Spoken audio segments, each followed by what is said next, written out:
Welcome students to grey matter enhancer. আজকে আবার বাংলা বিষয়ের কিছু আলোচনা করব। বাংলা ব্যাকরণের আজকে কি কি আছে দেখে নাও। প্রথমে আছে আশ্রিত ব্যঞ্জন। ব্যঞ্জন বর্ণের সঙ্গে স্বরধ্বনির প্রতীক স্বরচিহ্ন যোগ হলে ব্যঞ্জন বর্ণটিকে আশ্রিত ব্যঞ্জন বলা হয়। যেমন সু, সে, সৌ, শো প্রভৃতির ক্ষেত্রে স্বরচিহ্ন একার, ঔকার, ওকার, হস্যকার প্রভৃতির আশ্রিত ব্যঞ্জন স। আচ্ছা, হসন্ত যুক্ত ব্যঞ্জন ধ্বনির নাম হলো হস।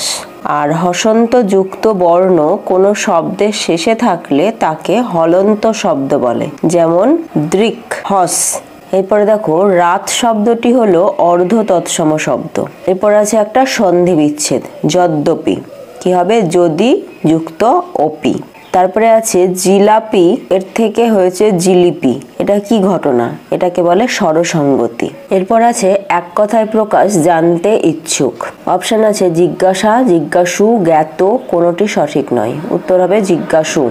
পরের প্রশ্ন, রবীন্দ্রনাথের শেষের কবিতার কেন্দ্রীয় নারী চরিত্রটির নাম কি? নন্দিনী, রমা, লাবণ্য, কোনোটি সঠিক নয়। উত্তর হবে লাবণ্য। এরপরে আছে সন্ধি বিচ্ছেদ করুন। পরিচ্ছদ। অপশন আছে পরি যুক্ত ছদ, পরিচ্ছ যুক্ত ছদ, প যুক্ত রিছদ আর পরিযুক্ত ছদ।